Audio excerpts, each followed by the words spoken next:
All right, today we are going on a journey deep inside your own body. We're going to meet what is, without a doubt, the most sophisticated defense force on the entire planet, your immune system.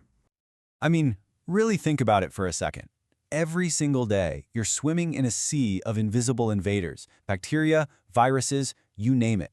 And yet, most of the time, you're fine. How is that even possible? Well, it's because you have this silent, totally tireless army working for you 24/7. And it is, no joke, a constant battle. This image kind of nails it, right? It is a full-on microscopic war zone in there, and your immune system is just relentlessly hunting down these bad guys. So let's dive in and see how this incredible guardian actually gets the job done. Okay, so every great defense, it starts with a strong perimeter, a big wall. And your body? It's no different. It has this amazing fortress, this first line of defense that stops most invaders dead in their tracks before they can even get a foothold. We call these your innate defenses, and they are always on duty. First up, your skin. It's an incredible physical barrier. It's tough, it's a little acidic, a little salty, basically a super hostile place for microbes to try and live. Now, if something tries to sneak in through your nose or mouth, bam, it gets trapped in sticky mucus. Even your tears and saliva are part of the action. They've got this enzyme called lysozyme that literally rips bacteria apart. And if you happen to swallow something nasty, well, your stomach acid is there to just dissolve it. It's a seriously effective system, but it's not foolproof. So what happens when something does break through? When those fortress walls are breached? Well, that's when the whole system just kicks into high alert. The alarms start blaring. And it could be something as simple as a tiny splinter. I mean, that's all it takes. It seems like a small breach, but look, it's like an open door for a whole army of bacteria to just march right in. And this is the moment the alarm has to go off. And that alarm system? It's called inflammation. You know the feeling, the redness, the swelling, the pain. But what's actually going on under the surface? Well, specialized cells start releasing a chemical called histamine. And this signal makes all the nearby blood vessels get wider and kind of leaky. Now that sounds bad, but it's absolutely crucial. It creates these little openings so your immune cells can literally squeeze out of the bloodstream and rush to the site of the injury, right to the battlefield. So the alarm is blaring, the gates are open, and boom, the first wave of troops floods the scene. These guys are the general soldiers, the first responders of your innate immune system. And you gotta love this team because their names are just perfect. You've got macrophages, that literally means big eaters. And that's what they do. They just go around engulfing and devouring any intruder they find. Then you've got natural killer cells. Their job is super specific and really important. They hunt down your own body cells that have gone rogue. Cells that have been infected by a virus or have become cancerous. And finally, the masked cells. These are the guys who sounded the alarm, the ones that release that histamine to get this whole party started. But, sometimes the general infantry just isn't enough. If the invasion is too big or the enemy's just too tough, the first responders have to call for backup. It's time to call in the special forces. So how do they get the message out? They use the body's dedicated communication network, the lymphatic system. The best way to think about it is like a superhighway just for immune cells. Messenger cells grab intel about the enemy right from the battlefield, and they travel these highways to military bases, which we call lymph nodes. And that's where the elite troops are, trained and ready to go. Okay, this is a really crucial point. Your immune system has two main branches. You've got the innate defense, the fast general guys we just met, they attack anything that just looks foreign.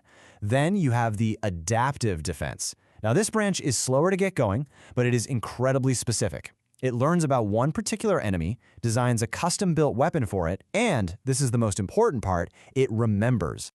This really shows the difference perfectly. On the left, that's like a macrophage, a generalist, kind of like a beat cop on patrol. But on the right, those are the special forces, B cells and T cells. Think of B cells as your weapons specialists and T cells as the battlefield commanders. They also help hunt down and destroy infected cells, so they're pretty versatile. And their real power is just how specific they are. A macrophage, it'll eat just about anything. But a T cell or a B cell, it might be trained to recognize only one specific type of virus, sometimes even just one tiny piece of one type of virus, out of the millions and millions out there. It's incredible. So let's zoom in on those B cells for a second. These things are basically mobile weapons factories.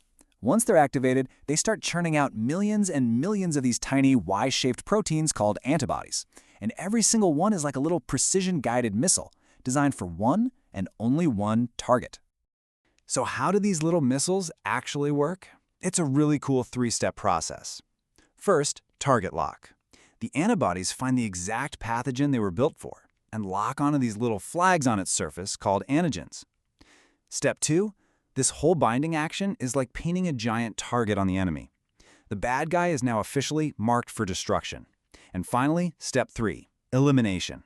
That mark is a giant eat me sign for those big eater cells, the phagocytes, telling them to come on over and get to work. But as incredible as all that is, the specificity isn't even the most amazing part of this adaptive system. Nope, its real superpower, its ultimate weapon, is memory. See, after winning a fight, the adaptive system doesn't just pack up and forget about it. It keeps a record. It leaves behind a whole population of memory B cells and T cells that can hang around for years, sometimes for your entire life. So what does this mean? It means the next time that exact same pathogen tries to invade, the response is so fast and so powerful, it often wipes it out before you even feel a sniffle. And this whole idea of memory, well, that's exactly how vaccines work. A vaccine is basically a training exercise for your immune system.